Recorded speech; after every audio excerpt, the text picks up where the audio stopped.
Oh, I didn't get any of the books that I needed. I'm working from home wow. And she gets invited to send, oh, I can't say that because that spoils it. But with all of that being said, this is where we stand as far as the tic-tac go. Wow, words. Hello everybody, my name is Kelsey and we're about to get very, very nerdy with the Historical Romance Readathon.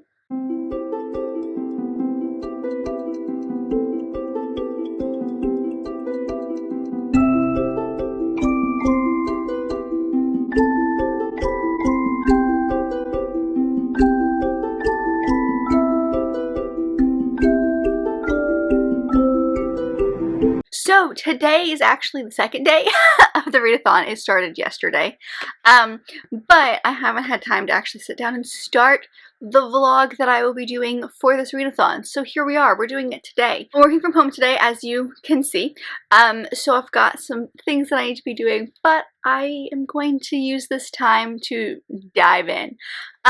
So I thought I'd tell you a little bit about what I'm planning. I have 5 books. There's absolutely no way I'm gonna get through all of them. So a couple of them are kind of like in the back of my head, but there's 3 that I'm majorly focused on.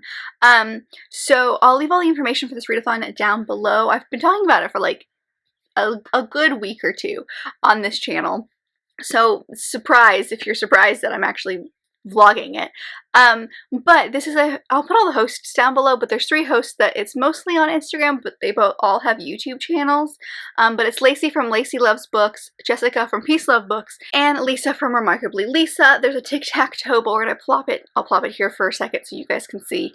But it's exactly what it sounds like. There's a bunch of prompts, and you try to read as much as you can. It started yesterday and ends on Sunday. So we're going to be vlogging the entire time. I don't know what I'll be able to show you as far as like vlog material because I'm working in the office for most of the week except for today. And then this weekend, my brother-in-law and his girlfriend are coming to visit, so we'll be going out and doing fun stuff. So I'll probably vlog that experience, but I'm not sure what this video is going to be. But I will show you the few that I have planned. So the one, I'll actually just go ahead and talk about the one that I'm currently reading. I'm a little over halfway through, and that is Highland Warrior by Monica McCarty. This is one that, if you guys saw that try a chapter tag or challenge that I did, this was in there, and I read the first chapter and fell in love with it. So it was already tentatively on this TBR, but that video solidified it for me. So I went ahead and started this one yesterday. Like I said, I made it about halfway through. This will do a bunch of different prompts, but the 3 that I'm focusing on are the Highlander prompt, the Enemies to Lovers prompt, and the Spies prompt, because this basically follows our 2 main characters. We've got Jamie Campbell, and he is, I don't quite understand the clan aspect of this because it sounds like there's a bunch of rival clans. Like I thought it was just the 2 rival clans, but it's not. There's more than that. But basically there's this like guy who is trying to keep all of the clans in the Highlands from killing each other, basically. And so he is Jamie's cousin, and Jamie is basically like his doer, like he's the enforcer, I guess is the word I'm looking for. And so he goes undercover, not really, but like he goes to one of the rival clans, because in the past there was this huge massacre of, I think, this cousin's land, but the cousin is connected to it in some way. But there was this huge massacre by the McGregory clan, and he thinks that this other, I'm trying to remember the name, I think it's called the Lenore clan, that they're harboring the McGregors. And so he goes, and I say undercover because he uses his real name, and he even kind of like tells the laird of the clan like, hey, this is why I'm here, I'm just warning you. But he goes under the disguise of like a possible suitor for his daughter, Katrina. And so they meet in the very first chapter, and it was really funny, and I really enjoyed it, so I continued. So that is the bare minimum of this story. It continues. Like I said, I'm halfway through, so like I don't even know where we could go from here. But I'm really enjoying the relationship between Jamie and Katrina. I think it's very interesting. This is a relatively violent story. And like the Highland romances and Highland books like this are violent just in the nature of it being set in the Highlands and having these clans and stuff, but this one just feels like a little bit more. So I'm already noticing like a trigger warning for attempted rape, and like that keeps coming up, like the memories of it and stuff. So it's like the trauma from that keeps coming up, and I'm sure things will happen in the later half that I'll have to put trigger warnings out for. But I'm really enjoying it so far as much as one can. I like the relationship between our main two characters. I am just interested. Like, he's very supportive and he's very understanding, and he's like one of those main characters that is like a very hard exterior and doesn't show anyone who he is except for her. And so you see the two of them grow together, but also they have issues because they're not talking about the problems, as many people do in historical romances. So I'm really enjoying it. I suspect I will probably finish this one today because I'm very suckered in. I've got it on my Kindle, but I also have it on my Audible. So I've been listening to it, and I'm listening to it at like 1.7 speed, I think, and I've got a little over 3 hours left at my speed. So I'll for sure finish this one sometime today. So that was the first one that I'm gonna finish. I'll probably come back to you, but the other two that I'm hoping to finish are these, or at least read this week. So we've got Gentle Rogue by Joanna Lindsay, which is the third in the Mallory series. It follows James Mallory, which is one of the 4 Mallory uncles that we meet in the very first book. And he's like a pirate of sorts, not anymore, but he used to be. And so he's like a captain, and he goes on the ship. And this girl named Georgina boards his ship disguised as a boy, but like he knows it's her, and so like it's the two of them and their relationship of sorts. She's trying to run away from something, so I'm sure we'll learn about her past, and he finds her very attractive, and so like I'm sure it's in a lot of like shenanigan type situations where he clearly knows who she is, but she thinks that she's fooling him. So I'm curious to see where all of that goes, but I loved the second Mallory, and this is my other favorite uncle, so I'm excited to dive into this one. And then I've also got my Tessa Dare buddy read, which I will be starting on Friday, and that is Goddess of the Hunt, and this is part of the Wanton Dairy Maids trilogy. I believe this is the very first trilogy or books that Tessa Dare has written, so I'm very interested to see where this goes. We finished up the Spindle Cove series last month, so we're starting one of the other ones, and this one follows Lucy Walton, who's decided that she is ready to get married, but she needs to brush up on her flirting a little bit. She doesn't think that she's can actually get a guy, so she tries it on her brother's best friend Jeremy, who is the Earl of Kendall, and I think that they strike up a relationship because of that. Like, feelings emerge because of that. So those are my main 3. I've got a couple others that like in my back burner. Like, I could probably get to Never Fall for Your Fiance by Virginia Heath, which is on my TBR, like my TBR basket. So like I need to get to it this month anyway, so this one could work for a couple of prompts. It'd be cool to get to Marry and to Meddle by Martha Waters, which is the 3rd in the Regency Vows series, which came out last month, and I've just been like really obsessed with this series and I want to get to it. So those can be things if I get through these 3. But I think that's wishful thinking. I think that these 3 are like a good priority, because if I finish this one this week or today, then I can probably start Gentle Rogue, get through it tomorrow and Thursday, and then start this one on Friday. And I think that can realistically do a bunch. I don't even know if that would work for like the tic-tac-toe part, because I don't even know where half of these prompts are. I'm just reading books at this point. I'm not even sure I'll get a tic-tac-toe at the end of this. But Gentle Rogue is at least 3 different prompts, and Goddess of the Hunt I think fits at least 2.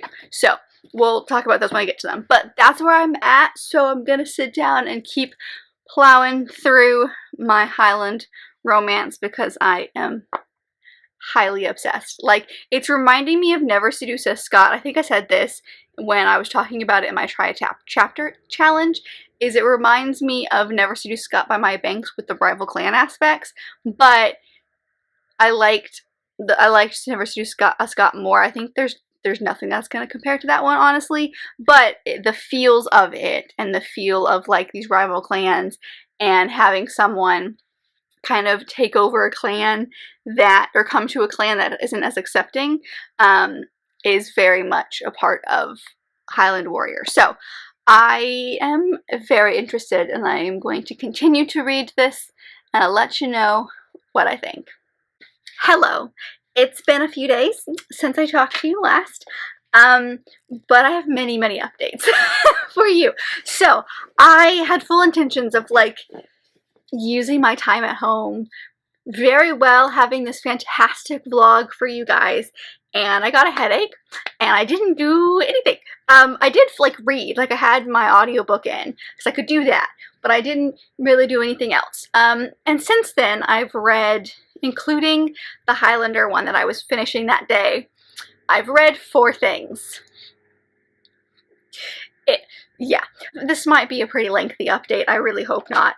But we have many things to talk about, so this vlog may be a flop. We'll see. It might just be a lot of my face. I do apologize. But, so, backing up a little bit, on, when did I talk to you last? Tuesday. I was able to finish Highland Warrior that night. I ended up giving it 4 stars. I enjoyed a lot of it. It was, I think I mentioned this the first time I brought it up, but it was quite violent. More violent than I was anticipating. And I'm not sure if that's just the right, well, no, there's a lot of, like, plot things in it. Like, primarily, there's this big thing that happens, like, 25% of the way through, and it is violent. So that, it's just, Highland romances, or Highland stories in general, are going to be more violent. It's just that time period. It's the whole rival clan situation. Like, all of that is going to make it more violent than, like, your normal historical romance set in, like, Regency England. But this one just felt like a lot more because of some of the things that happened. Like I mentioned, like, 25% of the way through, there was this big thing that happened that, like, really set the tone for the rest of the book. And it was just unnecessarily violent. I mean, it made sense for the story, but my god. And so that really took a turn, but I liked the relationship between our main 2 in that book. It felt very realistic, because a lot of the times you see in romances, historical romances, you see that, like, there's a couple of issues that the main couple has with each other or with the situation or whatever it is that's creating that conflict, and one of them will just, like, discover that they love the other and everything is magically fixed. Whereas in this one, that's not the case. In this one, it was more of, they discovered they had feelings and eventually, like, had a conversation about said feelings, but the issues and, like, the reasons that they had some conflict didn't go away. They just decided to deal with them. And I found that really interesting because it made this couple feel very realistic for that situation. So I very much enjoyed it. A lot of the plot has already left my head, so, like, is it super standout-ish? No, there's definitely Highland romances that I enjoy way more, but I did like my time reading it. I will continue with the series because there are 3 in the series plus a novella. Although our main, like, villain character from this story is the main character in the 3rd book, and I have many questions about that. Because, like, that's fine if he's misunderstood, but some of the stuff that he did in this book is almost, no, it is not redeemable. So I'm iffy about that, but I am going to give the rest of this a try because I'm very invested in some of the other characters that we've met that I know will eventually have stories. So it was just fun. Like, there was nothing incredible about it, but, like, I had a good time. So I read that one, and then I picked up Gentle Rogue by Joanna Lindsay, and I ended up giving this one 4 stars as well. This was for a couple of prompts. I don't remember what they were. And in this story, we follow James Mallory. So this is part of the Mallory series, the Mallory Anderson series.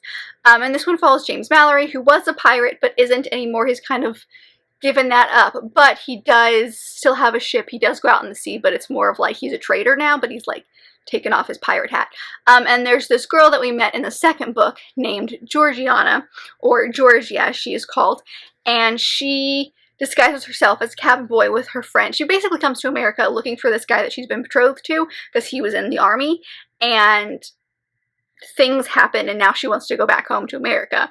And so the only way to get home is to basically, like, work their way home. And so she and this guy, who's basically like another father figure to her, who's come to England with her, are working their way on this ship, and they get like passage, and she becomes like, she hides and becomes a cabin boy, like she disguises herself in like breeches and like binds her chest and all this stuff. But it just so happens that this ship is the ship that James Mallory is the captain of, and he's already run into them while she was in the same outfit. So there's that, because he pretends to not know her and she thinks that he doesn't remember her, and so there's there's the conflict there. And that's kind of where the story starts. I really enjoyed this. I liked seeing the characters that we've already known. It was really interesting to see James's perspective. My biggest thing with this book is that the way our main couple flirts is by arguing, which is normal for like the Mallory series. That's like a very normal thing for them to do. They argue, and that's how they like flirt with each other. But it was like an excessive amount in this book. Like he purposely would go out of his way to like annoy her and say things that would annoy her and like flare her anger, because he thought it was really attractive, like when she was angry, which is weird, but like I get it. But it almost went too far, because like she's actually an Anderson. That's how the Andersons play into the series, is she is the youngest of 6, I think, and all of her siblings are brothers. So you've got all of them, and all of them are crazy protective of her, and then you've got James, who was also very stubborn, and so when they butt heads, they just won't listen to each other. They're only focused on their goal, so nothing gets done, and so they just fight about things, and you're like, could you just talk? Like, just listen to each other for 3 seconds. Like, even to the point of some of her brothers didn't believe her when she said certain things about James that were like positive things, and didn't believe her. They thought she was in distress and things like that, and I was like, just talk to your sister. But I'm interested to see how this is going to play into the story, because now I know where the Andersons come from, and so I'm going to be interested to see how that all works out.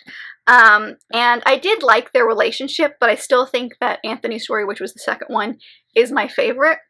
So I enjoyed it. It wasn't the most amazing thing I've ever read, but I think it's because of the ridiculously stubbornness of him. Like, I've read some stubborn characters, but James Mallory is like one of the most stubborn people I've ever read about. So I finished this one yesterday. No, was it today? I finished this one today. Yes. I finished this one today. So that one got 4 stars. So 2 4 stars so far. And then I ended up reading the first 2 in the Fallen series, which is Surrender to Sin and The Devil's Submission, I think. And this is a trilogy of novellas, all following the 3 co-owners of this place called Fallen, which is like a sex house. I don't know how to say this without, it's a place where people go, because society looks down on the things that they are like sexually. So it's not necessarily like, it's not a BDSM club, because like that's an aspect of it, but it's a lot of stuff there. But these 3 guys own it. And so you've got Sin, Devil, and Vice. Those are the 3 owners. I mean, those aren't the real names, but those are the, like, what they go by. And so the first one follows Sin. I did read this one in my Try a Chapter challenge. So this one basically follows Sin and Grace. And Grace has just become widowed after, like, marrying this guy for 5 years, really despised him. Her father basically forced her into this marriage, and so he and her stepmom promised her that she could, you know, be a widow, or if she decides to marry, she can marry who she wants. But then he takes back his opinion and basically like betroths her to this guy named Baxter, who is an awful human being. Like, most despicable person I've ever read about in my entire life. He's like prim and proper, but like beyond that. Like, it's ridiculous. But so in order to get out of it, she basically goes to Sin and says, hey, can we pretend to have like a thing so that I look ruined and this guy won't want me anymore. So that's the first one. And then the second one follows Devil, who, this one's a second chance romance, and it follows him and his wife, Eliza. Sorry, he calls her Lizzie, so I was trying to remember what her real name was. Eliza. And they got married like really abruptly, and were together for a few months and then kind of like separated, and so she lived out in the country for a good few months. I don't know how long they've actually been married. I want to say like 6 months or so. But so she has lived out in the country, gets invited back to London for a specific reason, and her mom is basically like, please go, because she wants something from Devil specifically. So Eliza eventually ends up going, and it's the two of them figuring things out and actually talking about their problems. And so these two were so much fun. I think I liked the second one more than the first one, just the tiniest bit. And I think I'm gonna like try to squeeze in the third one tomorrow, which I can't remember the name of it, but it's the Vice something. So we're following the third guy, Vice, who was sworn against marriage, but I think he's going to fall for someone. I don't know who it is, but I really love them because as far as novellas go, it's really hard to dig into characters. It's really hard to dive deep into people and make it really believable and yet tell a story that doesn't feel rushed. And Nicola Davidson does this really well because, like, when I read the first chapter of Surrender to Sin, it felt very much like a lot of stuff had happened, but it all felt realistic as far as the timeline goes. You got an idea of where the story was going, you met both of the characters, and you've like set up the story really well. Same with the second one. The first chapter had a very good setup. We realized these two characters, that they've been estranged. Like, it was mentioned a little bit in the first book, but we really see them and how, like, their estrangement, and then they like are back in the same place by the end of the first chapter. And so you see that relationship grow. And all of them, every single book has a different kink of some sort. So just be wary of that. The first one, I'm not even sure what the first one is. Maybe like public. The second one is specifically like a submissive man. And then I don't know what the third one is because I haven't read it yet, but I'm planning to, so I'll let you know about that one. And they suck me in. I don't know how they do it. It's such short books, and the audiobooks are like 2 hours to 2 to 3 hours depending on which one it is, and I loved them. They are very smutty because of where they are, like specifically the fallen place that these guys own, so they do get really smutty quite quickly.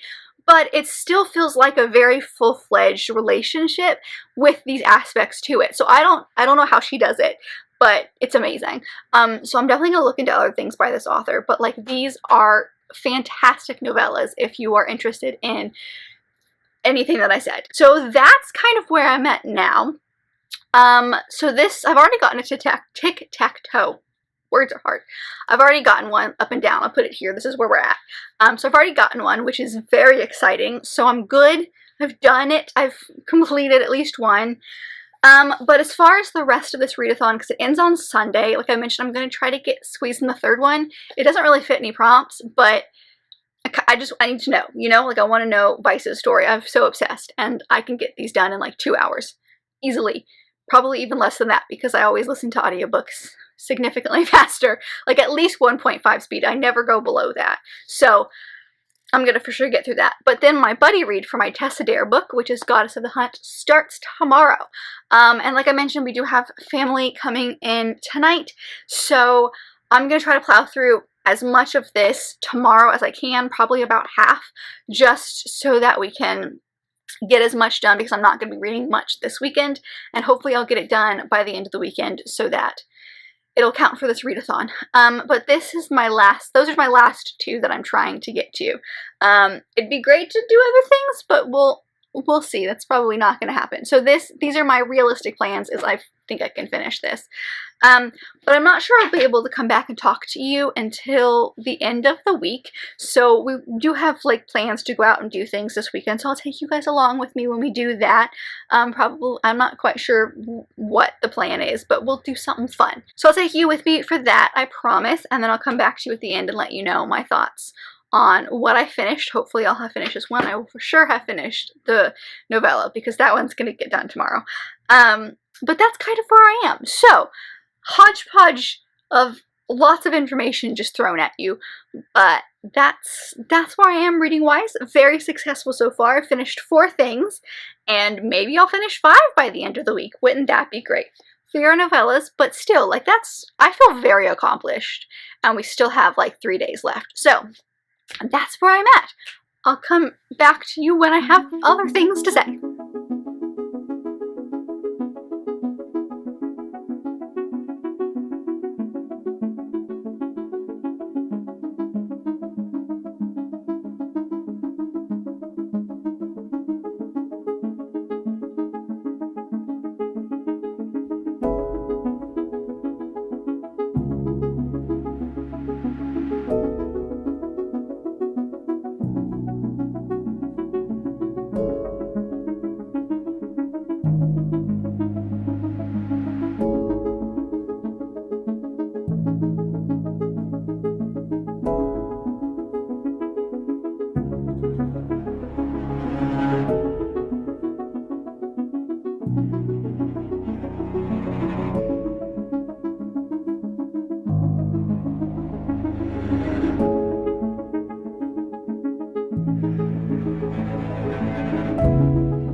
now Monday, which means the readathon is over.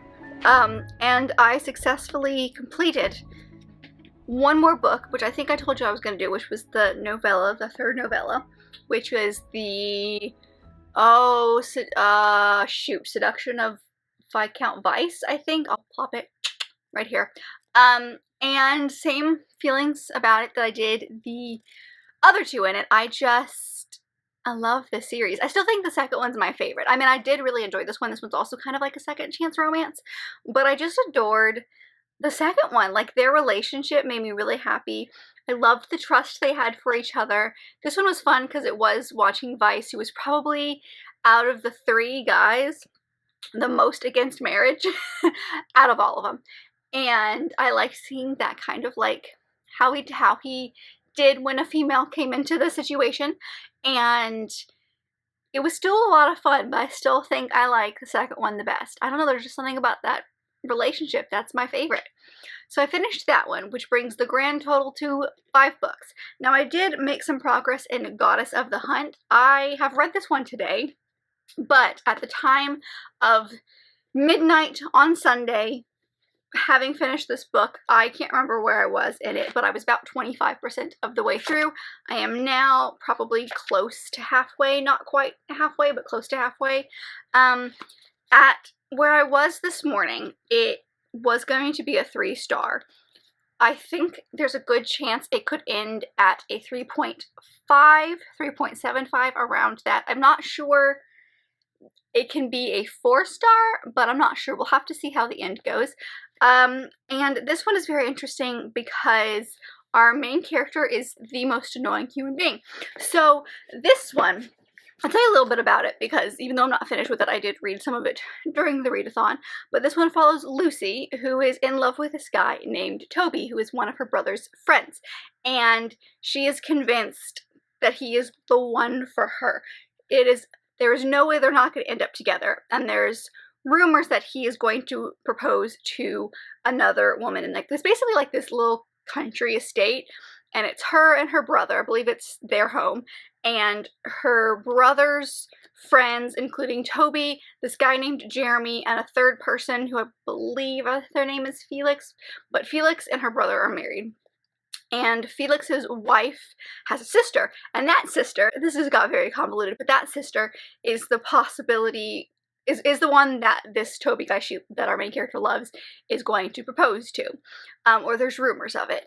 And so she decides that she's going to get him at any cost. So she goes to Jeremy, which is her brother's like best friend. And honestly, the only one in this party that's not married, or Toby. And she basically like kisses him and is trying to like practice to see if she can be seductive so that Toby will fall for her instead. And so it's them, and then Toby knows that she has a crush on him, so Toby and her brother basically like get Jeremy to pretend to be interested in her, to like leave her alone so that Toby can actually propose to the person he wants to propose to.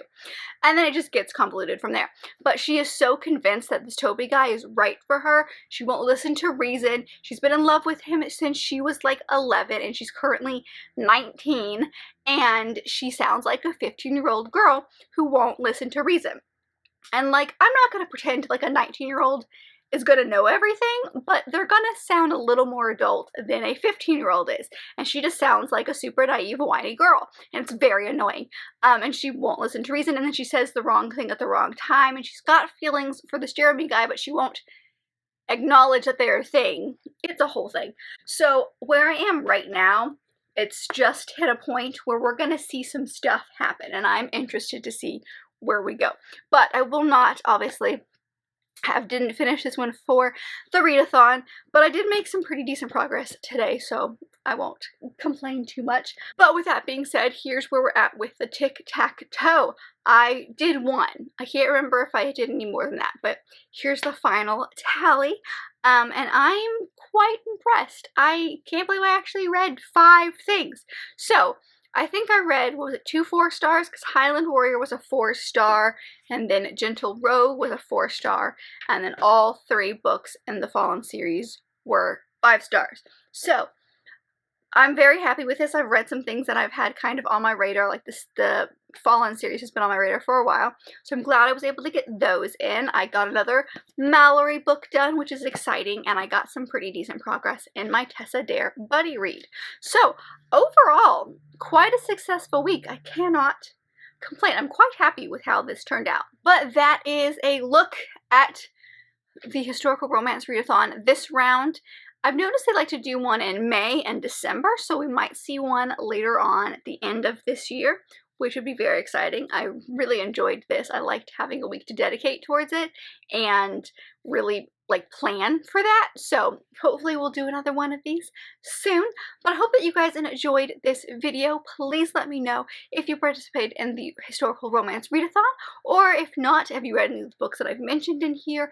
Is there historical romance that's your favorite that you'd like to shout out to the world? Let me know all your historical romance thoughts. And if you want to comment something but you're not sure what to comment, comment the rose emoji. I don't know what it is, but roses make me think of historical things. I'm not sure that makes any sense, but comment a rose. But if you like this video, and I very much hope that you did, don't forget to give it a big thumbs up and subscribe down below if you'd like to be part of this awesome growing family. I've also got all my social media down there, as well as other fun bookish links, so don't forget to check all that out, and I will see you guys in my next video.